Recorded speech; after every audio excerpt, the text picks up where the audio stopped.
नमस्कार दोस्तों, स्वागत है आप सभी का आपके अपने यूट्यूब चैनल हिंदी एकेडमी में। आप सभी के सामने प्रस्तुत है हमारी प्रश्नोत्तर श्रृंखला, जिसके अंदर हम लोग डेली 20 क्वेश्चन करते हैं और ये 20 क्वेश्चंस आप लोगों को बहुत ज़्यादा हेल्पफुल रहेंगे आपके आने वाले एग्ज़ाम्स के अंदर, क्योंकि ये वो सभी क्वेश्चंस हैं जो आपके कहीं न कहीं एग्ज़ाम में पूछे गए हैं, हिंदी का कोई भी एग्ज़ाम हो। और आप जिस भी एग्ज़ाम की तैयारी कर रहे हैं, चाहे वो डीट प्लस पी का एग्ज़ाम हो या फिर आप लोगों का एमवीएस, केवीएस का एग्ज़ाम हो, यूपी टीजीटी, पीजीटी हो, अन्य किसी राज्य का एग्ज़ाम हो, सभी में आप लोगों के लिए हेल्पफुल हैं, क्योंकि मैं बता चुका हूँ पहले भी कि ये सभी क्वेश्चंस कहीं न कहीं किसी न किसी एग्ज़ाम में पूछे जा चुके हैं। तो चलिए, आज की क्लास का हम लोग जो है शुभारंभ करते हैं और पहला प्रश्न देखते हैं क्या है। और पहला प्रश्न जो है आज की क्लास का हमारा काफ़ी आसान है और बहुत ही आसान से प्रश्न से आज की शुरुआत हम लोग कर रहे हैं। पहला क्वेश्चन जो है वो पूछा है आपसे कि जो शब्द संज्ञा के बदले आते हैं, जो शब्द संज्ञा के बदले आते हैं, जो शब्द संज्ञा के बदले आते हैं यानी जो शब्द संज्ञा के स्थान पर प्रयोग किए जाते हैं, उन्हें क्या कहते हैं, ये बताना है। तो उत्तर आप सभी को मालूम होगा जरूर इसका, सर्वनाम। और जिन साथियों को नहीं मालूम होगा वो देख लीजिएगा कि जो शब्द संज्ञा के स्थान पर आते हैं उनको सर्वनाम कहते हैं। और ये जो बेसिक कॉन्सेप्ट है संज्ञा का, सर्वनाम का, विशेषण का, क्रिया का, ये जरूर आप लोगों को पता होना चाहिए। भाई एक मुहावरा है, हाथों हाथ लेना। इसका क्या अर्थ है? हाथों हाथ लेना, इसका अर्थ क्या होगा? तो ये मुहावरा है, इसका मतलब होगा हाथों हाथ लेना यानी प्रसन्नता पूर्वक स्वागत करना, प्रसन्नता पूर्वक स्वागत करना, ये इस मुहावरे का अर्थ है। चलिए आगे है,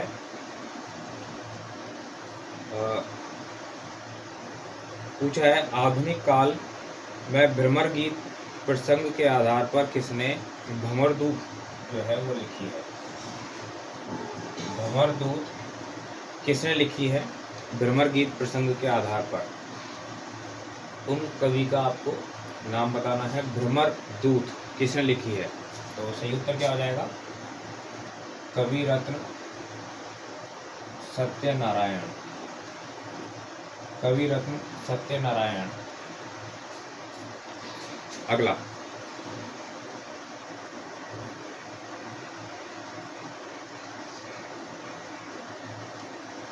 अगला क्वेश्चन है, आपसे पूछा है, एक शब्द है यथाशक्ति, और इसमें पूछा है कि समास कौन सा होगा हमारा। तो यथाशक्ति के अंदर समास होगा हमारा कौन सा?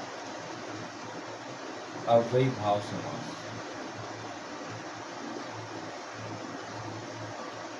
नंबर 5,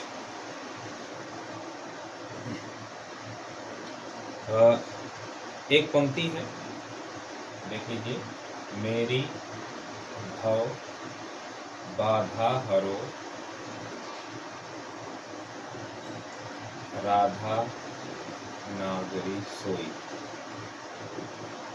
मेरी भव बाधा हरो राधा नागरी सोई, ये किस रचना का अंश है, ये आपको बताना है। कौन सी रचना से लिया गया है? तो ये लिया गया है सूर सागर से। कहाँ से लिया गया है? सूर सागर से।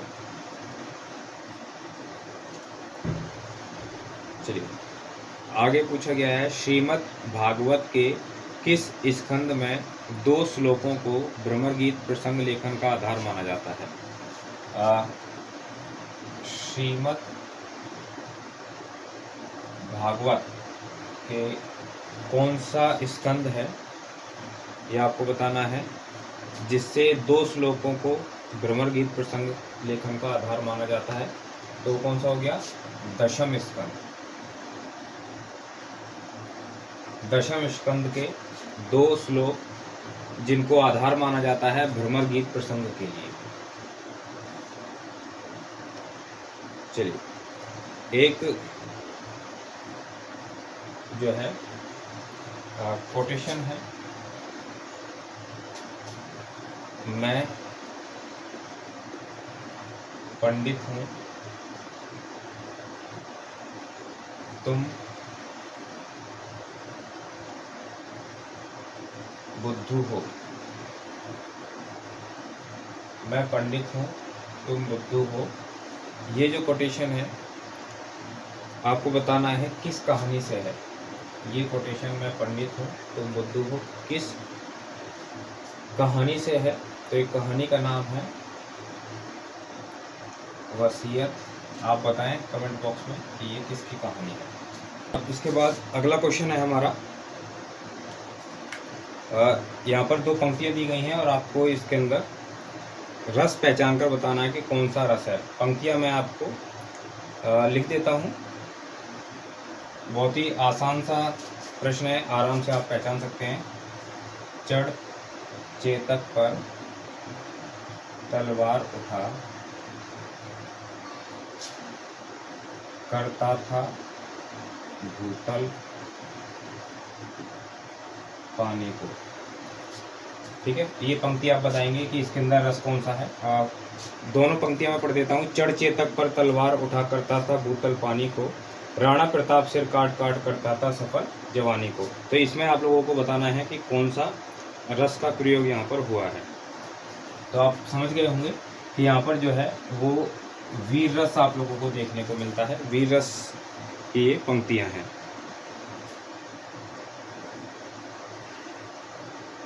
अगला क्वेश्चन है, उस व्यक्ति का नाम बताना है आपको जो प्रसिद्ध है पहेलियाँ और मुकरियाँ लिखने के लिए। उस प्रसिद्ध व्यक्ति का नाम जो पहेलियाँ और मुकरियाँ लिखते हैं, उनका नाम बताना है। तो नाम आपको मालूम ही होगा, अमीर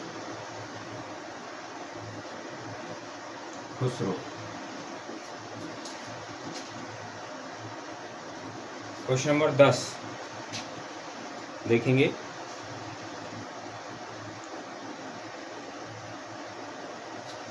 एक ग्रंथ है वंश भास्कर।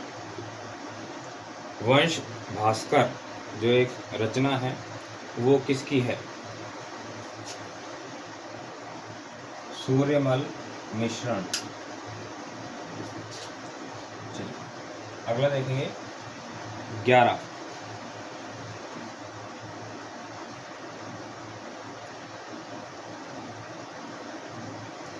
क्वेश्चन नंबर 11 है, गोरख बानी का संबंध किससे है?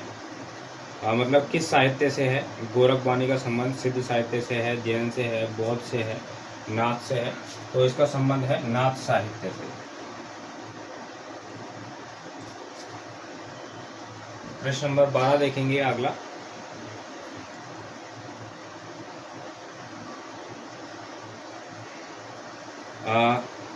एक अगली रचना है रुक्मणी परिणय। रुक्मणी परिणय, ये जो रचना है ये है हरियोत जी की, और आपको बताना है किस विधा की रचना है। अयोध्या सिंह हरियोत जी की है रुक्मणी परिणय, और ये किस विधा की रचना है ये आपको बताना है। तो ये है हमारा नाटक। चलिए, ये हमारे हुए कुल मिलाकर के 12 प्रश्न, और इसको रफ करके आगे चलते हैं। देखिए, एक एक क्वेश्चन बहुत ज़्यादा महत्वपूर्ण है और किसी क्वेश्चन को आप स्किप नहीं कर सकते हैं अगर आप लोग वास्तव में तैयारी कर रहे हैं किसी भी एग्ज़ाम के लिए।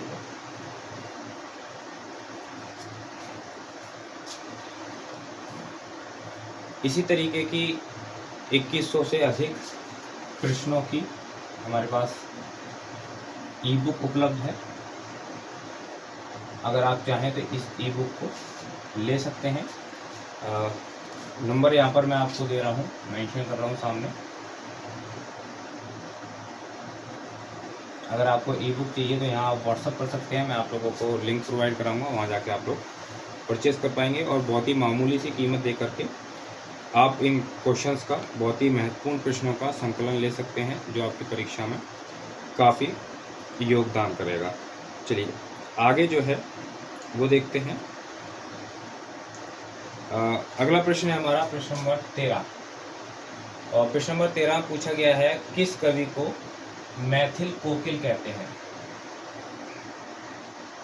मैथिल कोकिल किस कवि को कहा जाता है, बताइए। तो उत्तर क्या हो जाएगा इसका हमारा? विद्यापति। विद्यापति को न केवल मैथिल कोकिल कहते हैं और भी बहुत सारी उपाधियां हैं जो इनको मिली हुई हैं। कौन कौन सी उपाधि आप जानते हैं मैथिल कोकिल के अलावा, ये आप लोग मुझे कमेंट बॉक्स में जरूर बताएं। अगली रचना है मदनाष्टक, किसकी है ये? तो ये है रसखान।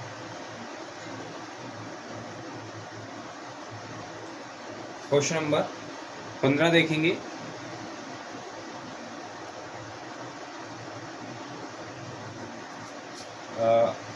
पूछा गया है, बीजक के अंदर किस की रचनाएं जो हैं वो संकलित हैं? बीजक में किसकी रचनाएं हैं? तो बीजक के अंदर है कबीरदास जी की। और बीजक के अंदर 3 चीजें हैं, साखी, सबद, रमैनी, ये आपको पता होनी चाहिए। क्वेश्चन नंबर 16 देखेंगे।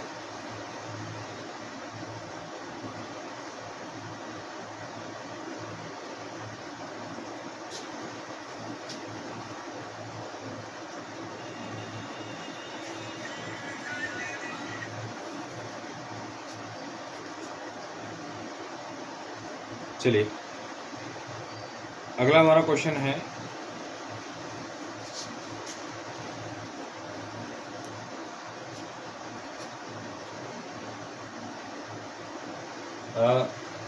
जातक कथा। जातक कथा को हिंदी में क्या कहेंगे? जातक कथा का क्या अर्थ होता है ये आपको बताना है। तो जातक कथा क्या होता है, इसका मतलब जातक कथा यानी पवित्र कथा। जातक कथा यानी पवित्र कथा। चलिए, अगला जो है क्वेश्चन, कवि वचन सुधा, ये पत्रिका है, इसका संपादन किसने किया है ये आपको बताना है। तो पत्रिका का संपादन किया है भारतेंदु जी ने। पत्रिका का संपादन किया है भारतेंदु जी ने। चलिए आगे चलेंगे। भक्तमाल के रचनाकार कौन है?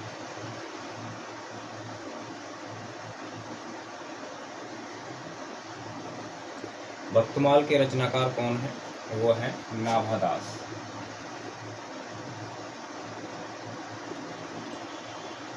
प्रश्न नंबर 19 देखेंगे।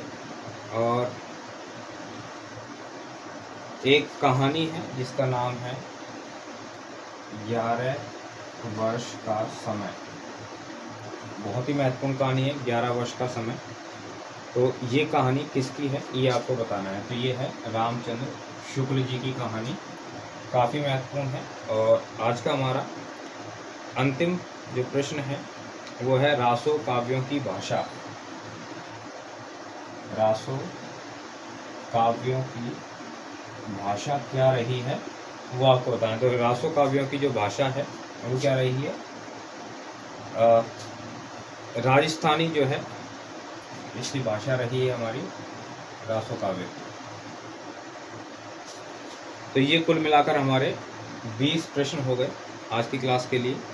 और ये सभी प्रश्न आपको बहुत ज़्यादा हेल्प करेंगे आपकी परीक्षा में, आपकी आगे की तैयारी में। आशा करता हूँ आप लोगों को ये प्रश्न पसंद आए होंगे। और अगर नहीं भी पसंद आए होंगे तो भी आप लोगों को तैयार कर लीजिएगा, क्योंकि ये क्वेश्चन जो है आपको परीक्षा के लिए काफ़ी हेल्प करेंगे। वीडियो पसंद आई हो वीडियो को लाइक कीजिए, दोस्तों को शेयर कीजिए। चैनल पर अगर नए हैं, अभी तक सब्सक्राइब नहीं किया है तो चैनल को ज़रूर सब्सक्राइब कर लीजिए, ताकि इसी प्रकार की और भी क्लासेस आप लोगों को मिलती रहें। बहुत जल्द आप लोगों को लाइव क्लासेस के रूप में महत्वपूर्ण टॉपिक्स मिलने वाले हैं यहाँ पर हिंदी विषय के, जिसको आप लोग ऐसा हो सकता है कि आप लोगों को ना समझ में आते हो, तो वो टॉपिक आप लोग कमेंट बॉक्स में भी कर सकते हैं कि इस टॉपिक पर जो है वो क्लास करिए। तो उस टॉपिक पर भी हम लोग क्लास करेंगे और बहुत अच्छे से आप लोगों को वो सारे टॉपिक समझ आ जाएंगे। चलिए फिर मिलते हैं हम लोग अगली क्लास में। बहुत बहुत धन्यवाद सभी साथियों का।